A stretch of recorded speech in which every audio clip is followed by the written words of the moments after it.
lokal, termasuk budaya Sunda. Jadi kadang-kadang ini yang menjadi problematik. Satu sisi menjadi problematik, satu sisi memang nasionalisme itu penting. Tetapi ketika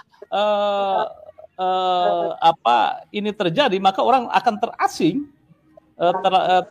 dengan budayanya sendiri. Maka Kang Deddy sebetulnya adalah bentuk atau potret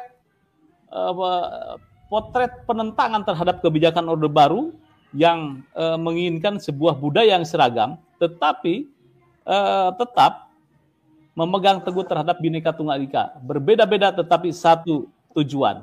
Kira-kira bagaimana menurut Anda, Ki Obed? Kalau Orde Baru nggak usah dibahas, Pak, karena memang Orde Baru itu kan tidak hanya sistem birokrasi yang tersentral, Mas, ke salah satu titik kebenaran, yaitu kebenaran tunggal. Dalam konteks ini Pak Suhab.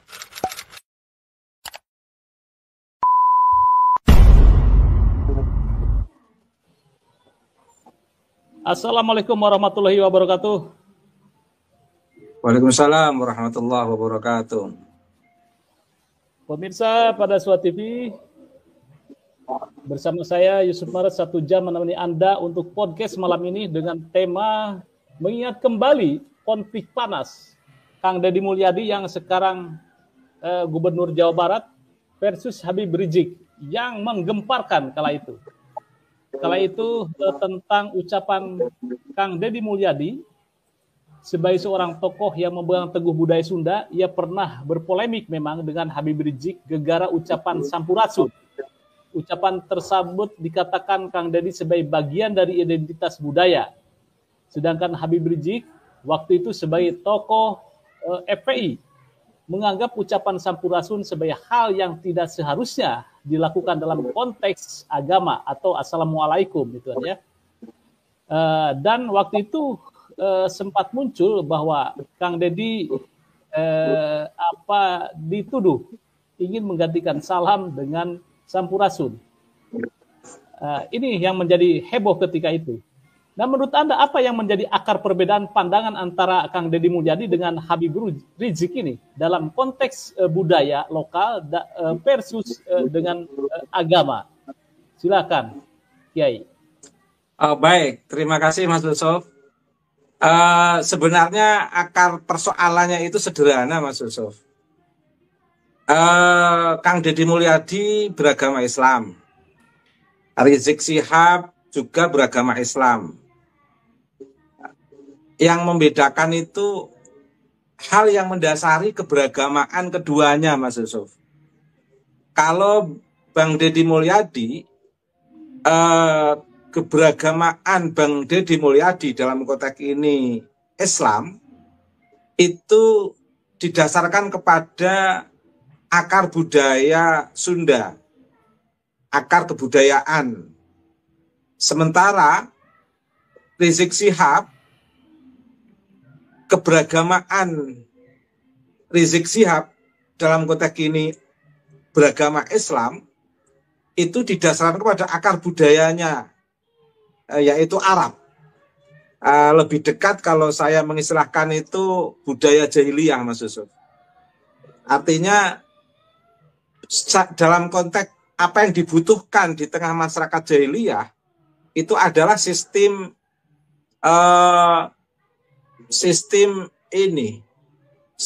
kelompok yang mendominasi pikiran Habib Rizik Syihab sebagaimana bentuk sistem kelompok yang mendominasi masyarakat jahiliyah pada saat itu. Atau kalau dalam bahasa keilmuannya adalah pola komunalisme, pola komunal.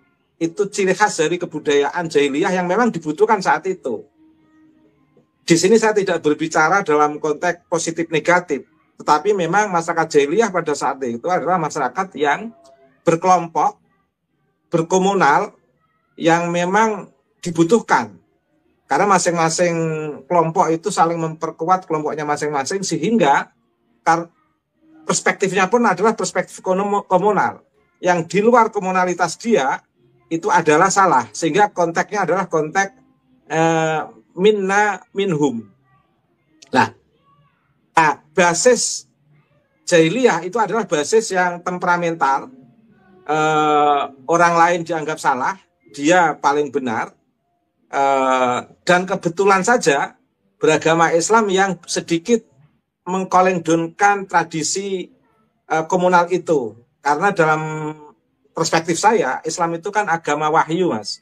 Agama yang menurut saya yang bisa masuk ke seluruh kawasan kebudayaan, bahkan bisa membimbing konteks masing-masing budaya umat manusia, termasuk budaya masyarakat Arab jahiliyah yang masih nampak dalam pola kepribadian Rizik Syihab. Sementara Kang Deddy Mulyadi, keberagamaan dalam konteks ini keislaman Kang Deddy Mulyadi itu didasarkan pada prinsip kebudayaan masyarakat Sunda, masyarakat, dan sama-sama menggunakan Assalamualaikum, Mas Yusuf.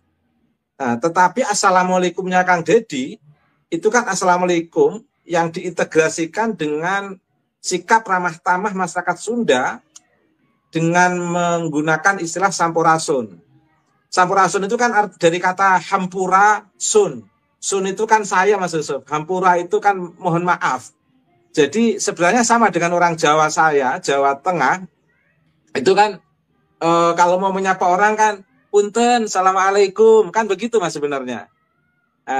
Ngapunten, nyuwun mohon maaf, bahasa Indonesianya kan begitu. Orang Sunda juga begitu. Hampurasun, assalamualaikum, kan biasa itu Mas. Sebenarnya terlalu temperamental atau emosional kalau mengatakan bahwa Bang Deddy Mulyadi itu ingin mengganti salam dengan hampurasun. Sebenarnya tidak dalam konteks itu Mas Yusuf. Tapi ingin bagaimana etik universal Islam sebagai agama kewahyuan itu betul-betul bisa membumi dalam ruang kearifan lokal dalam konteks ini Sunda. Sebenarnya dalam konteks itu Mas Yusuf. Terima kasih. Ya, ini mungkin agak sedikit berbeda pandangan saya dengan Kiai Ubed, bahwa ketika waktu itu Habib Rizik memang mengkritisi tentang sampurasun, ucapan pembuka atau pembuka ketika bertemu dengan seseorang gitu ya. Nah, memang ini menjadi sebuah polemik ketika itu Kang Deddy Mulyadi mempopulerkan sampurasun. Di Sunda itu memang juga saya dengar, saya orang Sunda, memang kata-kata itu, Kiai Ubed, sudah asing juga di saya gitu kan ya. Ketika itu Kang Deddy menyebut sampurasun, oh ternyata ini budaya Sunda sampurasun. Saya kira sampurasun itu bahasa Jawa. Ternyata itu budaya Sunda. Ketika nenek moyang kami itu menyebutnya akan bertamu atau ketemu, nah seperti itu. Memang tadi yang menjadi sebuah sorotan oleh Habib Rizik, ini yang menjadi polemiknya adalah bahwa Kang Deddy ketika itu ada tuduhan bahwa ini akan mengganti Assalamualaikum dengan sampurasun. Padahal Assalamualaikum itu adalah kata yang paling sempurna. Dan kalau kita lihat juga Gus Dur ketika itu, kejadian Gus Dur itu mewacanakan Assalamualaikum sama dengan selamat pagi, nah keselamatan. Nah ini menjadi sebuah protes lagi bahwa Gus Dur akan mengganti dengan Assalamualaikum. Nah ini menurut saya ada beberapa perspektif yang berbeda. Yang salah satu Habib Rizik berbasis keagamaan mungkin dengan kulturnya atau dengan budayanya, karena budaya yang strong terhadap teks Islam, bahwa Assalamualaikum ya Assalamualaikum, jangan diganti dengan yang lain. Terus yang kedua masalah komunalitas, saya kira semua orang membutuhkan sebuah sistem kehidupan yang komunal, tidak jahiliyah atau modern.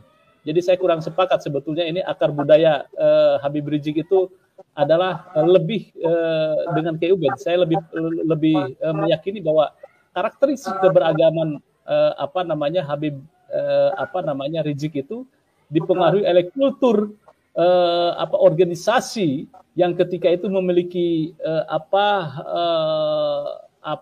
visi akar komunal. Iya, visi FPI itu kan bagaimana amar ma'ruf nahi munkar, strong gitu ya, keras terhadap sebuah kemungkaran dan juga beberapa hal yang menegakkan tentang ajaran-ajaran Islam. Itu yang saya lihat dari keduanya. Tetapi yang ingin kita bahas sekarang ini, bagaimana sebetulnya Islam itu hadir, kemudian ramah dengan lokal atau local wisdom. Islam itu turun bukan di ruang hampa, tetapi berada pada komunitas yang luar biasa, komunitas yang beragam. Seperti Wali Songo, ada Sunan Bonang dengan gamelannya, kemudian ada Sunan Kalijaga dengan wayangnya, dan lain sebagainya. Nah, Anda bagaimana melihat konteks ini antara karakteristik Kang Deddy Mulyadi ini dengan konteks keadaan kehidupan keberagaman Islam? Silakan. Baik, sebelum saya menjawab pertanyaan yang kedua dari Mas Yusuf, saya ingin menambahi yang pertama tadi. Sebenarnya daya sapa ala Sunda Kang Deddy Mulyadi dengan Sampurasun itu sebenarnya bukan dalam konteks untuk mengganti, Mas, tapi dalam konteks fleksibilitas dalam wilayah pergaulan dan komunikasi di tengah masyarakat. Dalam konteks keberagamaan atau keberislaman kita itu tidak kaku lah, Mas. Dan itu sebenarnya yang dikehendaki oleh Gus Dur sebenarnya, ya, Mas. Yang kemudian disalahpahami oleh kebanyakan orang atau sebagian orang, seolah-olah Gus Dur ingin mengganti salam dengan selamat pagi. Sebenarnya tidak dalam konteks itu, Mas. Tapi dalam konteks fleksibilitas daya komunikasi keberislaman kita di tengah masyarakat yang majemuk, yang kompleks, sehingga tidak perlu fanatik dengan salam, meskipun dalam kemungkinan terbesar kita sebagai umat Islam itu akan menggunakan salam itu, tetapi tidak perlu memaksa dalam kompleksitas masyarakat, karena kita dihadapkan kepada keanekaragaman dan keberagaman dalam konteks keberagamaan di tengah kompleksitas masyarakat kita di Nusantara ini, Mas. Sebenarnya dalam konteks itu saya memahami Kang Deddy Mulyadi dan kita tarik ke belakang juga pernah dilakukan oleh Kiai Haji Abdurrahman Wahid, Mas Yusuf. Kemudian pertanyaan yang kedua itu sebenarnya apa yang ingin dilakukan oleh Bang Deddy itu sebagai bagian daripada, kalau saya mengatakan begini, Mas Yusuf, sebenarnya Bang Deddy itu dalam konteks teks normatif, saya mencoba memahami Habib Rizik itu dalam konteks teks normatif keislaman itu memiliki kemampuan, tapi dalam konteks penghayatan nilai-nilai keutamaan ketika dihadapkan kepada kearifan lokal atau local wisdom, Kang Deddy Mulyadi lebih piawe dalam konteks mempribumisasikan Islam, Mas Yusuf. Betul-betul bagaimana core value atau nilai dasar Islam itu oleh Kang Deddy Mulyadi itu menjadi indah karena bisa dipertemukan dengan core value nilai dasar kearifan lokal. Ini kan sebenarnya juga pernah disampaikan oleh Nabi kita, Nabi Muhammad SAW, dalam konteks innama bu'itstu liutammima makarimal akhlak. Kata innama bu'itstu liutammima, kata liutammima itu sebenarnya kan dalam konteks untuk menyempurnakan, Mas. Artinya apa? Islam yang kita bawa itu mesti harus menjadi sebuah agama wahyu yang berdialektika dengan kearifan lokal, bukan untuk menghakimi salah benar dalam konteks kearifan lokal, tapi bagaimana di tengah masyarakat Nusantara ini yang di sana ada kearifan lokal atau local wisdom itu bisa disempurnakan, sehingga Islam dengan kearifan lokal itu tidak dibenturkan, tapi betul-betul mengalami proses pribumisasi atau betul-betul melakukan dialektika kearifan kebijaksanaan untuk sama-sama mengarah menguatkan, mengangkat harkat dan martabat umat manusia. Sebenarnya Kang Deddy Mulyadi itu ingin menekankan ke sana, Mas Yusuf. Dan prinsip dasarnya berbeda, Mas Yusuf. Kang Deddy Mulyadi itu sebenarnya memiliki prinsip dasar kosmologis. Artinya apa? Kosmologi itu kan sebenarnya awal kajian filsafat itu kan bidang kosmologi, Mas. Dan awal kemunculan ilmu pengetahuan itu kan kosmologi. Kosmologi itu sebenarnya sebagai awal mula kemunculan diskursus tentang ilmu pengetahuan. Nah, kosmologi itu apa? Kosmologi itu kan sebuah relasi suci antara manusia dengan Allah dan manusia dengan alam yang lain. Artinya manusia sebagai jagat cilik atau mikrokosmos itu bagaimana bisa didialektikakan dengan kesemestaan yang lain selain manusia sebagai makrokosmos atau jagat gede. Manusia sebagai jagat cilik ini bagaimana bisa terjaga relasi sucinya antara manusia dengan alam, antara manusia dengan Tuhan. Karenanya Kang Deddy Mulyadi selalu mengatakan prinsip dasar perjuangan Kang Deddy itu adalah bagaimana membangun lingkungan. Nah, inilah prinsip keberagaman Kang Deddy yang menurut saya sangat presisi atau simetris atau betul-betul satu frekuensi antara keislaman Kang Deddy dengan paham kosmologi atau paham lingkungan atau paham kesemestaan Kang Deddy. Sehingga menarik menurut saya, Mas, keberagaman Kang Deddy itu didasarkan pada prinsip kesemestaan Kang Deddy. Nah, sementara kalau melihat Habib Rizik, keberislaman Habib Rizik itu betul-betul Islam yang betul-betul normatif apa yang dipahami dari teks. Dan bagaimana teks normatif itu didakwahkan kepada masyarakat sehingga seperti tercerabut dari akar historisnya. Habib Rizik lupa bahwa beliau berada di tengah-tengah akar historis masyarakat Nusantara, yang diantaranya masyarakat Nusantara itu ada masyarakat Sunda. Kalau perspektif historis, kalau perspektif normatif Habib Rizik itu didasarkan pada akar historis masyarakat Nusantara, dalam konteks ini spesifik dengan masyarakat Sunda, tentu Habib Rizik tidak akan cepat salah paham terkait dengan perspektif kosmologis Bang Deddy Mulyadi, Mas Yusuf. Belum lagi terkait dengan akar historis kebudayaan masyarakat Nusantara yang lain selain masyarakat Sunda. Oleh karena itu, sekuat apapun dakwah Habib Rizik di tengah jamaahnya, itu akan kesulitan ketika berhadapan dengan masyarakat mayoritas yang mengikuti itu kan hanya beberapa kelompok yang memang bagian kecil dari komunitas masyarakat yang memang sudah betul-betul menyatu dengan akar kebudayaannya masing-masing di Nusantara ini, Mas Yusuf. Terima kasih. Ya, baik.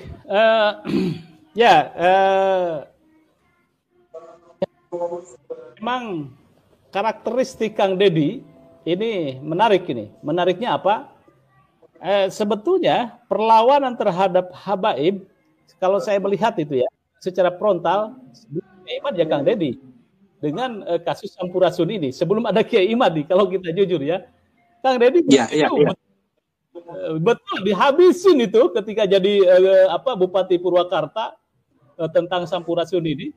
Dan Kang Deddy kalau di track pidato-pidatonya itu dengan lantang bahwa nenek moyang kami itu lebih agung. Mereka datang mengagung-agungkan nenek moyangnya yang tidak kita kenal. Nenek moyang kita lebih hebat. Kang Deddy dari sisi budaya. Cuman kelemahan Kang Deddy tidak ada konstruksi keilmuan secara formal waktu itu kan ya. Kalau Kiai Imad kan konstruksinya konstruksi kajian ilmiah. Nah, Kang Deddy adalah sebuah perlawanan budaya yang konteksnya ketika itu memang tidak ada sebuah kajian ilmiah dari Kang Deddy, tetapi memang Kang Deddy walaupun tidak memiliki kajian ilmiah tentang nenek moyang Nusantara itu lebih agung atau lebih hebat dibanding mereka, yang saya tangkap mereka itu siapa, Kang Deddy kurang tahu gitu ya. Tetapi ketika itu memang lagi berseteru itu ya dengan Habib Rizik.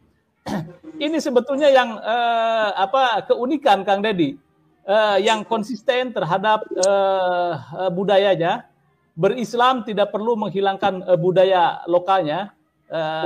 Gubernur salah satunya kemana-mana pakai baju putih, kemudian juga udang ya, belangkon putih, dan itu ciri khas beliau itu, ciri khas bahwa itu khas orang Sunda.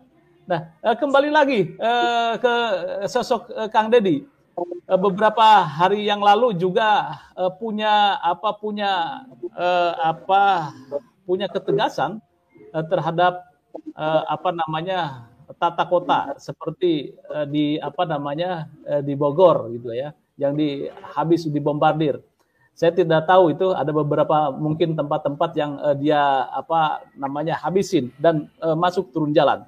Nah, artinya seperti yang Kiai Obed katakan bahwa tentang prinsip Kang Deddy itu memang kosmologis gitu ya. Kemudian juga lebih kepada kearifan lokal dan budaya, dan itu diabstraksikan. Itu menjadi sebuah prototipe bahwa pejabat era atau karakteristik seperti Kang Deddy memang dibutuhkan. Baik, kita kembali lagi tentang antara budaya dan Islam atau agama. Nah, belakangan muncul itu ada Islam, kemudian pribunisasi Islam. Nah, artinya bagaimana budaya itu bukan menjadi sebuah persaingan untuk mendapat pengaruh di masyarakat. Nah, ini bagaimana relevansinya atau kontekstualitasnya beragama tetapi ramah terhadap budaya? Persepsi Anda seperti apa ini? Oke, sebelum saya menjawab ke pertanyaan Mas Yusuf ini, saya ingin menyinggung, tadi sempat disinggung Mas Yusuf terkait dengan perbandingan Bang Deddy dengan Kiai Imaduddin Utsman. Kalau Kiai Imaduddin Utsman itu gerakannya didasarkan pada teori yang telah dibangun Kiai Imad, Mas. Jadi gerakan Kiai Imad dalam ceramah-ceramahnya di tengah masyarakat itu didukung tesisnya. Nah, kalau Bang Deddy, gerakan Bang Deddy itu didukung oleh karya saya ini, Mas. Nah, saya punya karya Islam Geger Kendeng dalam konflik ekologi dan rekonsiliasi akar rumput.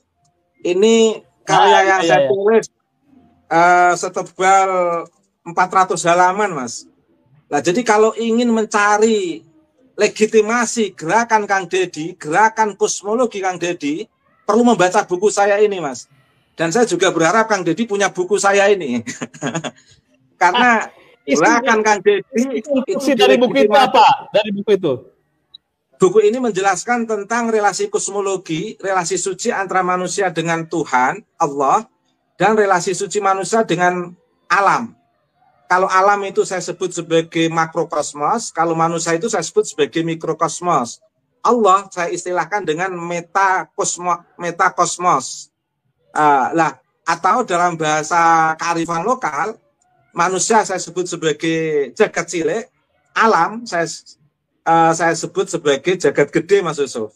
Lah, apa yang dilakukan oleh Bang Deddy dalam konteks gerakan beliau ketika menjabat sebagai bupati, ketika menjabat sebagai DPR, dan sekarang jadi gubernur, beberapa ceramah-ceramahnya itu banyak orang salah paham. Bahkan komunitas FPI pun mengatakan Kang Deddy sebagai orang musyrik. Nah, mengapa tuduhan itu sampai muncul? Karena mereka nggak memahami prinsip kosmologi Kang Deddy. Nah, gerakan kosmologi Kang Deddy itu memiliki legitimasi keberagamaan dalam konteks keislaman. Dan itu saya tulis dalam buku saya, Mas Yusuf. Mengapa dalam beberapa channel saya sudah mengomentari Kang Deddy dan viral itu, karena begitu saya membaca Kang Deddy, itu ada legitimasi teks yang memang sudah saya tulis setebal 400 halaman, Mas Yusuf. Ini terbit pada tahun 2016, bersamaan dengan saya mendapatkan penghargaan buku terbaik dalam versi IKAPI dari buku Islam Suluk Cebolek. Pada saat Suluk Cebolek itu dapat penghargaan, ini terbit, Mas Yusuf. Jadi di sini juga saya sebutkan tentang arti pentingnya kearifan lokal, Mas Yusuf. Prinsip normatif tentang bagaimana sinergisitas keislaman Kang Deddy dengan kearifan lokal Kang Deddy, itu sebenarnya Kang Deddy betul-betul ingin melaksanakan perintah Nabi, Mas. Nabi itu kan menegaskan bahwa beliau diutus hanya untuk menyempurnakan akhlak. Kata menyempurnakan itu bukan berarti menghapus akhlak. Akhlak itu kan begini, Mas Yusuf. Ini saya mau bicara secara normatif dulu. Akhlak itu kan tabiat manusia. Sikap perbuatan manusia yang disadari maupun tidak disadari. Kalau sikap perbuatan manusia yang disadari maupun tidak disadari itu positif, baik, maka disebut akhlak mahmudah. Kalau sikap perbuatan manusia yang disadari maupun tidak disadari itu tidak baik, yang terefleksi itu tidak baik, maka itu disebut akhlak mazmumah. Lah, akhlak manusia atau tabiat manusia itu sangat dipengaruhi oleh historisitas manusia, Mas Yusuf. Dalam konteks historis, manusia itu bersentuhan dengan lingkungan, kearifan lokal, kebiasaan-kebiasaan masyarakat. Itu akan membentuk sikap perilaku masyarakat. Kalau Kang Deddy berperilaku seperti itu wajar karena dilahirkan di Sunda. Kalau Habib Rizik Syihab bertemperamental seperti itu wajar karena memiliki latar belakang historis seperti itu. Artinya di sini saya tidak mengatakan positif negatif, tapi saya membaca dari kerangka historis, Mas Yusuf. Nah, dalam konteks ini menarik. Keberislaman Kang Deddy itu sangat taat, Kang Mas Yusuf. Sudah umroh, sudah haji, agamanya juga Islam, nama putranya juga nama Islam, katakan begitu. Mengambil nama dari B.J. Habibie, katakan begitu. Kemudian perilakunya, ibadahnya, juga cara-cara Islam, pidato-pidato dalam konteks pasca tarawih setelah jadi gubernur, itu saya mencoba mengikuti, sangat bagus sekali. Bahkan bagaimana beliau mengurai surat ara'aital ladzi yukadzibu biddin fadzalikal ladzi yad'ul yatim wa la yahuddu ala ta'amil miskin dan seterusnya, itu menarik sekali, Mas Yusuf. Sangat menyentuh sekali. Lah, dalam konteks keberislaman dan kearifan lokal yang ingin dipegang teguh oleh Kang Deddy, itu sebenarnya sudah sangat simetris, Mas Yusuf. Sudah kalau istilah saya itu sudah bertemu pada titik interkoneksi dan integrasi antara Islam dan kebudayaan. Jadi keislaman Kang Deddy itu ingin mengikuti keislaman Nabi untuk menyempurnakan kearifan lokal dan kebijaksanaan di tengah masyarakat, Mas Yusuf. Bukan untuk mencerabut kearifan lokal. Itulah fungsi daripada rahasia makna daripada utammima, untuk menyempurnakan. Bukan untuk menghapus, bukan untuk meniadakan, bukan untuk menafikan. Nah, karenanya hampir kita itu kalau sudah memahami prinsip teoritik perspektif kosmologi yang saya tulis ini, Mas Yusuf, membaca Kang Deddy itu sangat mudah. Sehingga tidak akan salah paham dan sampai mengatakan Kang Deddy musyrik, itu tidak akan seperti itu, Mas Yusuf. Karena keberislaman Kang Deddy itu juga kearifan lokal Kang Deddy itu juga keberislaman Kang Deddy. Begitu, Mas Yusuf. Terima kasih. Iya, sekitar tahun 2015, 2016 memang ramai ini. Deddy Mulyadi disebut musyrik, banyak membangun patung, kemudian juga biasa melakukan adat budaya. Kemudian saya lihat ketika kemarin pilkada, dia upacara kayak semacam memandikan ini ya, kereta kencana lah. Kalau di Jawa itu kereta kencana, semacam kereta kencana. Dan posisi menyembah atau bagaimana lah, kan ada di situ. Nah, ini menjadi ramai ketika ini muncul. Artinya memang pola-pola ketika masuk ke politik seseorang itu yang kemudian di Indonesia kental dengan umat Islam, maka akan muncul saja seperti itu. Nah, menurut Anda sebenarnya konsepsi keislaman dan budaya ini di Indonesia itu sangat kental sekali, seperti kenduren. ya. Kenduren itu kan sebetulnya kalau di apa namanya di dalam Islam itu tidak ada, kita tidak ditemukan itu yang namanya kenduri kemudian selamatan 7 hari, 1 hari sampai 7 hari, itu tidak ada. Maka muncullah di sini seringkali Islam versi Arab kemudian versi Nusantara, sehingga muncul Islam Nusantara versi Kiai Said penamaannya, di mana Islam Nusantara itu ramah terhadap budaya-budaya lokal. Maka tak heran Islam yang ada di Indonesia, katakan NU, kemudian juga berurusan atau bersitegang yang sangat luar biasa dengan paham-paham Wahabi. Paham Wahabi kan juga sama itu. Bagaimana ziarah kubur gitu. Nah, ziarah kubur ya betul ya Wahabi. Kan ya. Nah, sementara orang NU itu ziarah kubur ya 1 hari atau 2 hari 3 hari, ya itu dilakukan. Itu artinya ada interaksi akulturasi budaya, tetapi konsepsinya atau substansinya Islam. Nah, ini menurut Anda bagaimana sih sebetulnya Islam substantif ya, dan kemudian satunya lagi Islam yang melihat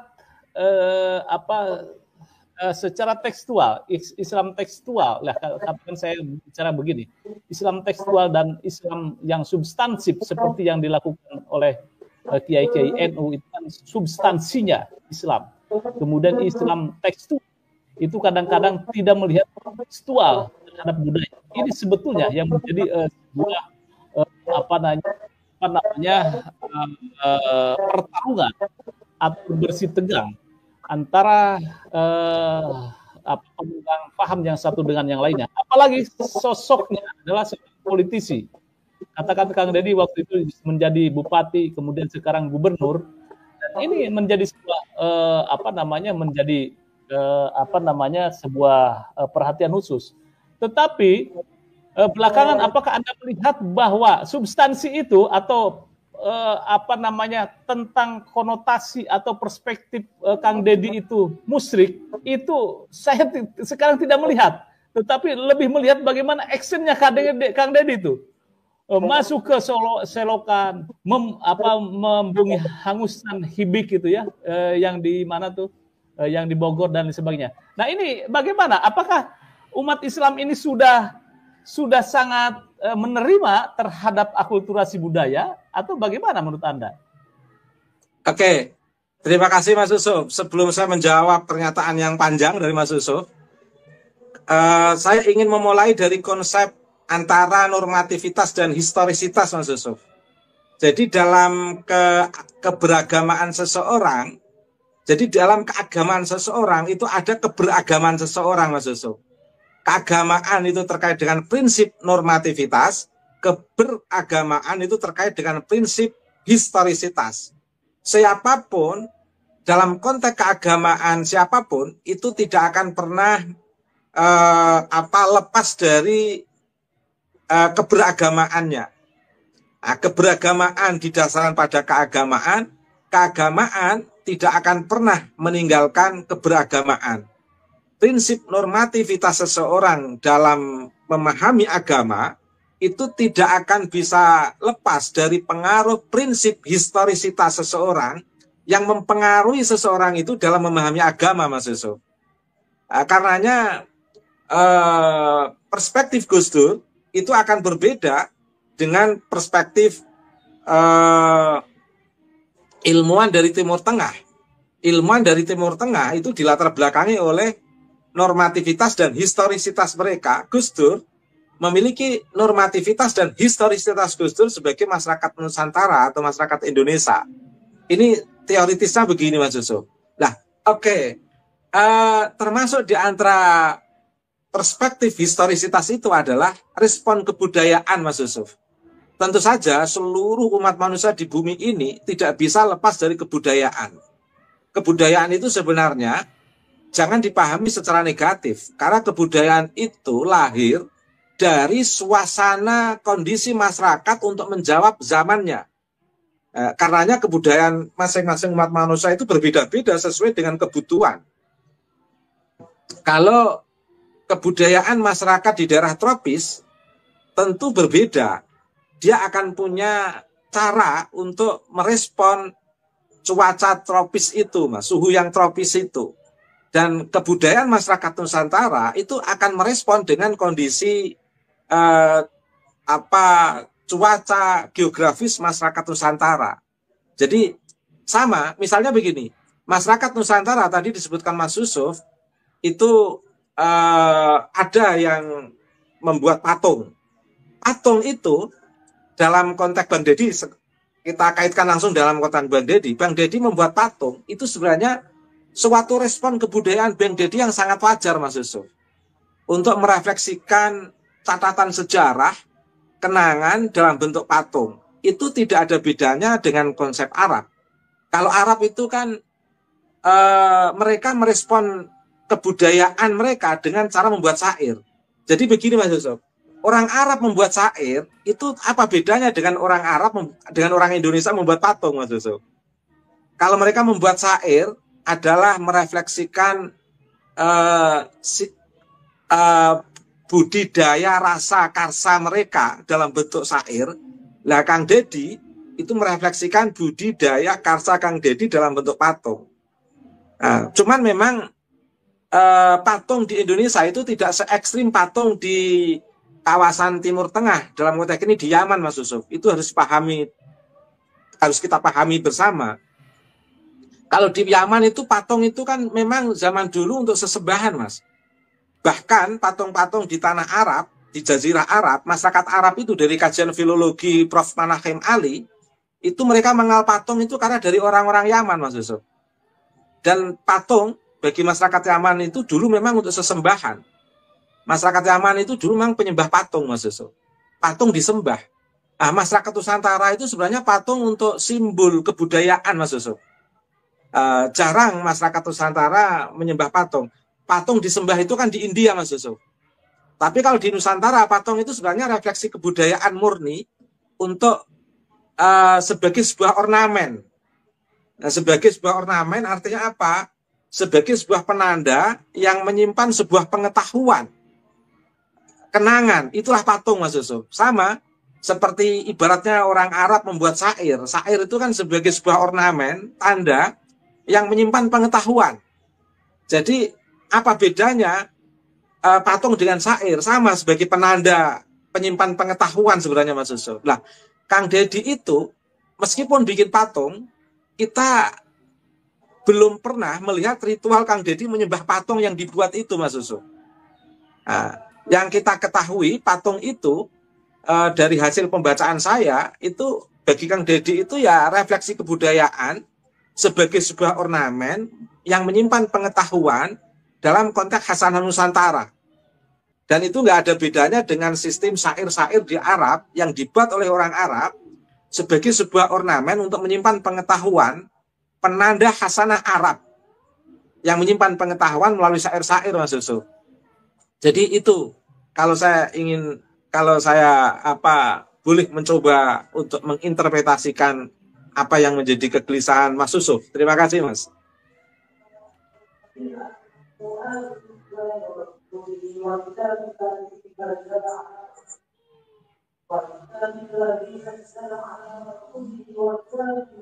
Oke, agak tersendat ini kayaknya sinyalnya. Ya, ini sebetulnya ya selamat bergabung Dr. Ribut Huda dari Sudan, Intelektual Muda NU. Ya.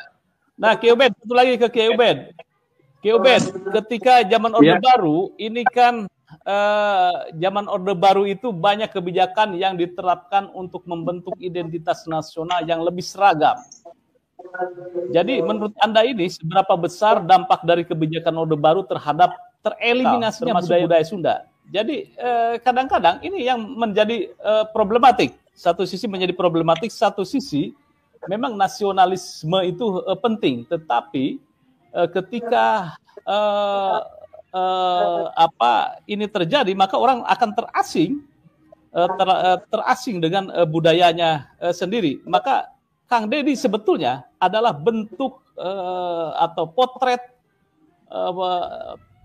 penentangan terhadap kebijakan Orde Baru yang menginginkan sebuah budaya yang seragam, tetapi tetap memegang teguh terhadap Bhinneka Tunggal Ika. Berbeda-beda tetapi satu tujuan. Kira-kira bagaimana menurut Anda, Ki Obed? Kalau Orde Baru nggak usah dibahas, Pak, karena memang Orde Baru itu kan tidak hanya sistem birokrasi yang tersentral, Mas, ke salah satu titik kebenaran, yaitu kebenaran tunggal. Dalam konteks ini Pak Soeharto, yang saat itu betul-betul mengundang sampai Mas Susup yang masih muda saja pengen memberontak Pak Harto saat itu. Dan termasuk dalam konteks kebudayaan itu juga tersentral. Kalau ada laporan ke pusat, dianggap kebudayaan masyarakat itu mengganggu stabilitas nasional, oh itu pasti langsung ditindak, Mas. Jadi semua wacana kebudayaan pun harus seragam, sebagaimana sistem birokrasi pun harus seragam. Sumber kebenarannya ya kebenaran penguasa di saat Orde Baru itu, Mas Susup. Ya tentu plus minus dalam konteks kenyamanan, ketenangan di Orde Baru, tapi dalam konteks ketidakpuasan, kegundahan, kegelisahan, dan kayak api dalam sekam, suasana-suasana hidup di Orde Baru itu, Mas Susup. Nah, sekarang ini kelihatannya ada konflik, tetapi menarik, ada banyak hasanah. Diskursus nasab misalnya, itu kesannya kan ada konflik. Tapi menurut saya itu bukan. Itu memancing, memantek perkembangan ilmu pengetahuan dalam peradaban Islam yang luar biasa, Mas Susup. Sehingga masyarakat itu dibikin cerdas, tidak satu kebenaran otoritatif. Jadi masyarakat Muslim itu betul-betul telah dibuka dengan kebenaran-kebenaran yang bersifat etik universal. Tidak berada dalam ruang kebenaran yang otoritatif. Termasuk sebenarnya Habib Rizik itu kan produk Orde Baru, Mas, sebenarnya. Pam Swakarsa itu produk Orde Baru untuk menjawab problem keberagaman dengan refleksi yang cenderung agak euforia saat itu, dan sebagai bentuk ketakutan pemerintah saat itu akhirnya membentuk Pam Swakarsa. Tapi sebenarnya tetap memiliki nilai positif, tetapi dalam konteks suasana yang bisa mencerdaskan ya era sekarang ini itu, Mas, era yang sangat terbuka sehingga semua orang bisa berdebat, berdiskusi. Toh kebenaran itu nanti akan bisa dirasakan oleh mereka yang emosional sekalipun. Contohnya misalnya seemosi apapun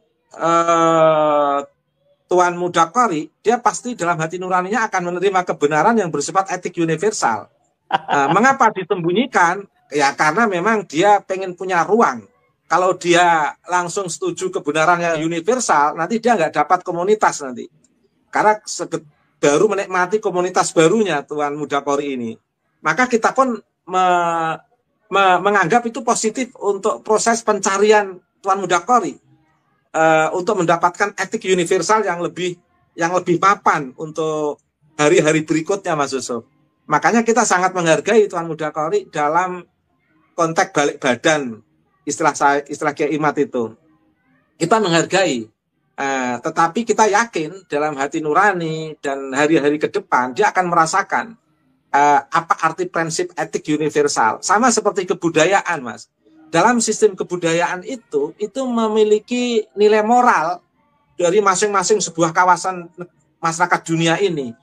Tapi di tengah kebudayaan itu ada etik universal yang disebut kearifan lokal atau local wisdom. Pada titik itulah maka akan mudah bertemu dengan Islam sebagai agama wahyu. Karena Islam sebagai agama wahyu juga memiliki etik universal.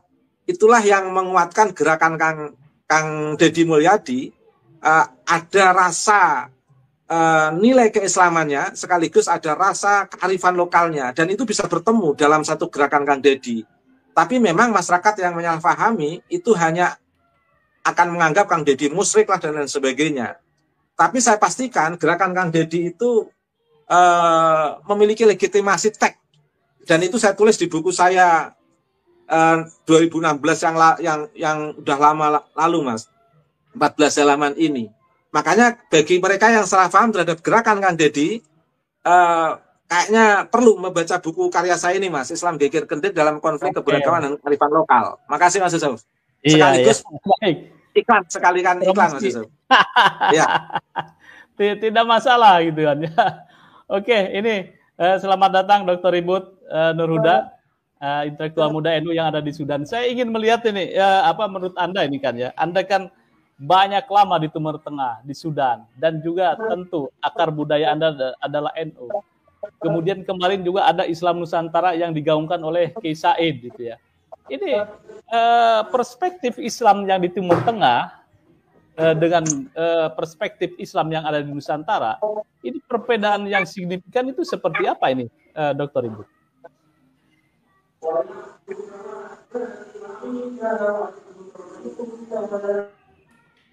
Halo Dr. Ibu, kelihatannya masih ada agak terkendala ini.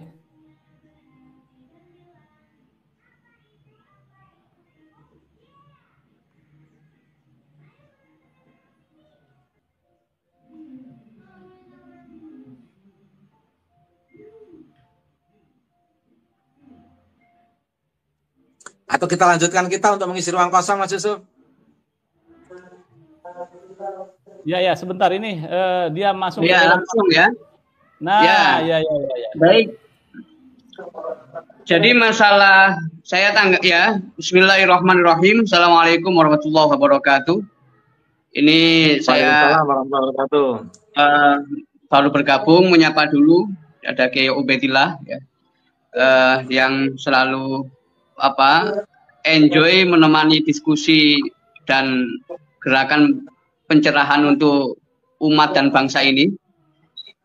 Tadi beliau juga telah menyampaikan ya, saya mendengar beberapa hal dan persoalan masalah lokalitas ya, akar budaya lokal itu ya saya seperti yang saya tahu ya dari pengalaman ke Mesir, ke Sudan, ke Emirat, ya, ke Saudi, ke Maroko.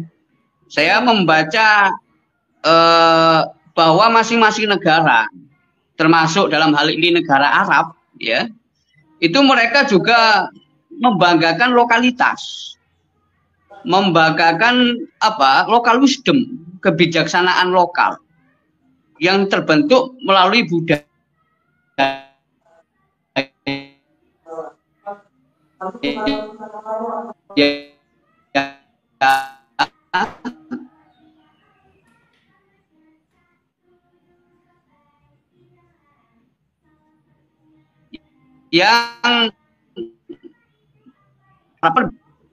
tentunya tidak tangan dengan masalah prinsip ajaran Islam, termasuk dalam masalah ucapan salam misalnya atau sapaan ketika bertemu orang lain, ya itu kan kalau ada yang mempersoalkan Kang Deddy ketika mengucapkan sampurasun gitu ya, atau ucapan-ucapan yang bersifat kebudayaan, itu tentunya perlu dimaknai itu bukan sebagai ucapan teologis ya, yang menyangkut keyakinan, keimanan, bukan. Ya, tetapi itu ucapan yang bersifat doa dengan bahasa lokal masing-masing. Ya, dengan bahasa lokal masing-masing. Apalagi Indonesia itu bisa dikatakan negara paling kaya dengan kebudayaan, paling kaya dengan bahasa, paling kaya dengan warisan-warisan leluhur. Ya, itu tentunya kekayaan itu, ya, kekayaan budaya itu berimplikasi pada kekayaan peradaban Nusantara yang kemudian sudah diwadahi oleh NU dalam hal ini sejak kepengurusan Kiai Haji Said Agil Sirot melalui konsep Islam Nusantara. Ya, termasuk Gus Yahya Stakuf ya, Ketua Umum PBNU ya, itu juga menyebut bahwa Islam Nusantara itu representasi dari moderasi beragama. Ya, moderasi beragama. Ini kajian-kajian ini melihat asal-usul keberagamaan itu tidak bisa dibaca dalam konteks fikih, karena fikih itu partikular, juz'i, terkait masalah ruang dan waktu, tapi dibaca melalui prinsip, melalui usul, bukan fikihnya. itu bisa ketemu. Ya, misalnya menyikapi masalah ucapan Kang Deddy ya cukup aja apa al-ibratu bil ma'ani la bil alfaz. Ya, nggak ada masalah, udah selesai itu. Kita melihat maknanya bukan melihat lafadznya. Dalam arti makna itu menyangkut konteks kebudayaan. Nah, kemudian di Mesir misalnya. Di Mesir itu dulu di zaman Presiden Mursi itu ada sentimen untuk menghabiskan warisan-warisan patung. Ya, Ramses itu. Patungnya Firaun. Itu dianggap mengarah kepada syirik. Sehingga ada semangat untuk mengganti otoritas keulamaan ya di Al-Azhar yang sebagai acuan waktu itu diganti yang sepemikiran dengan semangat Ikhwanul Muslimin yang formalisasi syariat Islam itu. Kayak hal-hal berbau patung ini seperti kita melestarikan tradisi paganisme ya, menyembah berhala seolah-olah begitu, padahal ya tidak, itu warisan sejarah, itu peradaban. Bukan berarti kemudian Presiden Sisi mengajak orang rame-rame untuk memistifikasi patung misalnya, berdoa menjadikan patung sebagai tawasul misalnya, ya itu kan nggak ada begitu, itu kan dijadikan sebagai tempat wisata. Nah, termasuk budaya-budaya lokal itu, karena kemajuan intelektual itu sudah bisa memfilter mana itu ranah keimanan, ya mana itu ranah hukum fikih, mana itu ranah kebudayaan, ya kebudayaan multikultural kayak kita hidup di Indonesia itu sudah bisa dipilah-pilah dengan perkembangan ilmu pengetahuan. Misalnya mengandaikan saja masalah identitas, batik itu kalau di luar negeri itu sudah menjadi promosi Indonesia, bagian dari promosi kebudayaan Indonesia. Jadi bukan pakai jubah seperti Habib Rizik, itu bukan, itu identitasnya bukan, tidak mewakili identitas Islam Nusantara gitu. Ya, misalnya kita orang Indonesia di luar negeri ya pakai jubah, itu nanti kan dikira Arab gitu. Maka itu perlu diperhatikan ya, kalau sholat sunnah misalnya, sholat Id, sholat Jumat sunnahnya pakai baju putih. Ya, sholat Id sunnahnya pakai baju yang baru walaupun nggak putih. Lah, kalau sholat Jumat pakai baju putih, pakai jubah, oke lah gitu. Tidak pakai batik, tapi kalau rapat, pertemuan-pertemuan kebudayaan, ya pakai batik lah gitu. Nah, ini contoh saja, contoh bagaimana dunia keilmuan itu berkembang, sehingga dengan ilmu itu, keimanan seseorang itu bisa dikatakan terjaga atau tidak. Makanya jangan sampai ada narasi melawan kebudayaan. Dalam arti warisan budaya lokal yang ada di Indonesia itu. Nah ini, jadi bedakan identitas lokal dengan identitas nasional dan identitas dalam hal ini identitas Arab. Ya kalau pakai baju putih-putih, jubah-jubah itu kan ya ke Arab-Araban gitu loh ya. Nah, oke lah kalau kita menghidupkan bahasa Arab sebagai bagian dari unsur penting ajaran Islam. Tapi kalau budaya Arab dari pakaian, ya apalagi sampai pakai bahasa Arab untuk menggeser bahasa lokal itu, yaitu jangan sampai terjadi. Nah ini yang saya perhatikan, termasuk di negara-negara Arab Afrika Utara ya, yang notabene ada percampuran antara Arab dengan benua Afrika ya, masyarakat berkulit hitam itu juga budayanya juga luar biasa. Ya budayanya luar biasa. Misalnya kalau ada orang ziarah kubur mengelilingi kuburan, apakah berarti dia tawaf kayak di Mekah? Ya kan tidak juga itu. Ya itu perlu pembahasan yang tafsili, yang rinci. Jadi tidak simplistis, tidak menyederhanakan persoalan. Ini enggak Islam, ini mau merubah ajaran Islam, ya tidak begitu. Ya, jadi kalau masalah kebudayaan ini lebih tepatnya ya, konsep-konsep yang digunakan itu adalah bagaimana cara pandang kita terhadap kehidupan ya cara pandang kita terhadap dunia yang sekarang ini sangat majemuk ya, sangat heterogen. Bukan fikih-fikih yang galak-galak begitu. Fikih yang galak pun ya juga tidak mempersoalkan masalah lokalitas di Nusantara selama itu tidak bertentangan dengan ajaran yang qot'i. Ya, ajaran qot'i. Nah, ini saya juga menjelaskan persoalan ini ada dalam buku Sanad Peradaban. Kalau ada yang ngetik buku Sanad Peradaban itu ada di internet ya. Walaupun tidak berupa PDF langsung, tapi bisa dibaca lah itu bagaimana Islam Nusantara itu merupakan representasi dari sanad peradaban.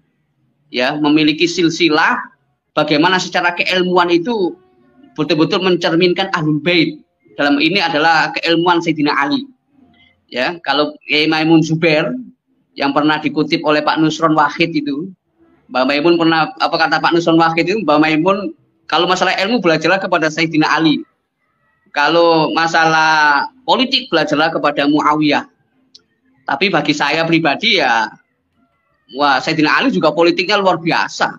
Bukan politik yang agak keras ya. Ya agak keras ya, kayak putranya Muawiyah itu Yazid yang menggal kepalanya Husain itu kan. Nah ini kan Ali itu betul-betul high politik ya, Asamiyah atau bahasanya Said atau bahasanya bahasa Al-Mahfud Asyasa Al-Quswa. Ya politik tingkat tinggi itu yang dikedepankan oleh Sayyidina Ali. Bukan politik Asyasa Al-Barbaria, politik barbarian yang menghalalkan segala cara, bukan demikian. Ya, atau cara-cara kasar. Nah ini sudah tidak ada problem kalau mau kembali ke masa jahiliyah atau masa zaman-zaman primitif zaman dulu, ya tidak tepat kalau hidup di Indonesia. Ya, tidak tepat kalau bergerak di Indonesia. Jadi Indonesia itu sudah majemuk dan tinggal bagaimana dakwah itu bisa dilanjutkan dengan prinsip bitadarruj, bertahap, dan adamul haraj, tanpa melukai, tanpa menyakiti. Sementara itu masukan dari saya Pak Yusuf. Oke, baik, ini menarik ini bagaimana pertautan budaya di Nusantara dan Islam, kemudian juga di Timur Tengah, dan juga ternyata lokal wisdom menjadi sebuah acuan juga, menjadi sebuah perhatian juga oleh umat beragama Islam khususnya di Timur Tengah dan juga tentunya di Indonesia. Nah, kalau menurut Dr. Ribut, ini bagaimana sih sebetulnya head to hand atau hadap-hadapan antara budaya dan Islam itu seperti apa nih sebetulnya ke depannya? Apakah ini akan menjadi sebuah problem ketika budaya berhadapan dengan agama-agama atau dalam hal ini katakanlah Islam itu ya? Ya, relasi agama dan budaya ini sudah banyak diperbincangkan ya, termasuk di sekolah-sekolah ya yang menyiapkan kader-kader umat Islam Nusantara supaya tidak kontraproduktif dengan budaya, artinya supaya tetap bisa akomodatif dengan budaya sebagaimana sudah dilakukan oleh Wali Songo ya. Itu kalau kita melihat orang yang punya pemahaman agama baik, pemahaman agama yang baik, pemahaman pemikiran yang bagus ya, itu tentu tidak akan pernah dengan semerta-merta menggunakan ucapan ulama untuk dieksekusi melawan budaya. Ya, saya kasih contoh saja. Ini contoh di Prancis, orang yang menyembelih tukang gambar karikatur Nabi itu kan disebut orang dari negara Sisan. Orang dari Sisan itu dia datang di Prancis nyembelih orang yang membuat karikatur Nabi. Dibunuh dia itu. Nah kemudian ini menuai kontroversi karena yang menyembelih itu ngaku beragama Islam dan mengaku juga bermadzhab Syafi'i. Dan bahkan dia menyampaikan qaul-qaul mazhab Syafi'i yang membolehkan membunuh orang yang menghina Nabi. Lah itu bagaimana kalau dipandang oleh ulama-ulama moderat? Saat itu yang memberikan respon itu ulama Al-Azhar. Itu ada asistennya Syekh Ali Jum'ah itu, Syekh Ashraf Sa'ad Al-Azhari. Saya pernah ketemu waktu beliau berkunjung ke Sudan itu, Syekh Ashraf. Nah itu tindakan yang dilakukan oleh orang Sisan, orang-orang Chechnya itu adalah tindakan anarkis, tindakan teroris, ya, yang diakibatkan oleh kedangkalan pemahamannya terhadap mazhab Syafi'i, kedangkalan pemahamannya terhadap ajaran Islam. Ya, kalau bahasanya Imam Al-Qarafi itu dari mazhab Maliki itu, man afta ala ma fi butul kitabi faqad dhalla wa adall. Man afta ala ma fi butul kitab, orang yang berfatwa hanya congkel-congkel, comot-comot, ngutip-ngutip aja dari kitab dijadikan fatwa, maka faqad dhalla wa adall. Dia tidak hanya sesat tapi juga menyesatkan. Artinya apa? Dia harus paham konteks. Paham konteks itu dia harus paham sejarah. Kalau dalam konteks kebangsaan, bagaimana Islam itu bisa kokoh di Indonesia pakai jilbab tanpa undang-undang, ya, itu merupakan suatu prestasi yang ini susah ditemukan di negara-negara lain yang mengalami shock culture. Ya, kayak di Maroko itu ada shock culture, di mana saya waktu di Maroko itu melihat ketika ziarah ke makam, misalnya ke makam ke makam Ibnu Ajurum yang ngarang Ibnu Jurumiyah, ya, kemudian di Marrakesh dan di Fes itu, di Marrakesh juga ada makam Imam Jazuli yang menulis kitab Dalailul Khairat, ya, dan seterusnya. Mereka itu ziarah ke makam itu kalau satu keluarga antara ibu dan anak perempuan, ya, yang ibunya itu pakai jilbab, yang anaknya itu pakai pakaian ketat, pakaian biasa, nggak pakai jilbab, ya, ya kayak orang-orang Barat itu. Walaupun Maroko disebut Baratnya Arab, ya, karena sebelahan dengan Spanyol, berdekatan dengan Prancis. Ya, kiblat budayanya tarik menarik antara Islam dengan ke Barat. Gitu. Nah itu kan shock culture itu. Artinya mereka itu sudah cari cara pakaiannya itu udah kayak, kalau pakaian kayak ibunya pakai kerudung itu dianggap kampungan, barangkali begitu. Nah, Indonesia tidak. Bagaimana masyarakat itu yang muda-muda itu bisa melanjutkan orang-orang atau para pendahulunya, orang tua, guru-gurunya masih pakai jilbab. Jadi tidak gampang dengan terpengaruhi oleh teror budaya. Ya, ini bukan teror budaya yang katanya Pak Soleh Basari, ya, Dr. Soleh Basari, masalah nasab, bukan. Ya, teror budaya dalam hal muamalah kita sebagai masyarakat yang beragam, ya. Saya mengutip perbincangan Dr. Soleh Basari itu, masalah nasab sebagai teror budaya itu cuma di Indonesia aja. Ya, kalau Pak Alawi membangun komunitas organisasi di Arab, barangkali akan muncul juga teror budaya itu, ya. Ya, tapi nggak terjadi di Arab itu, ya, itu mereka cuma forum silaturahmi aja. Jadi ini saya menyampaikan, jadi Islam di Indonesia itu sudah luar biasa. Jadi tidak perlu untuk menganulir atau menghapus warisan-warisan lokal, biarkan itu berjalan. Hanya saja dalam memandangnya itu adalah bagaimana koridor fikih itu, ya, koridor fikih itu betul-betul menggunakan pemahaman yang komprehensif, ya, bukan sekedar fatwa saja, tetapi meninjau bagaimana maslahah dan mudorotnya, ya, maslahah dan mudorotnya. Itu Pak Yusuf.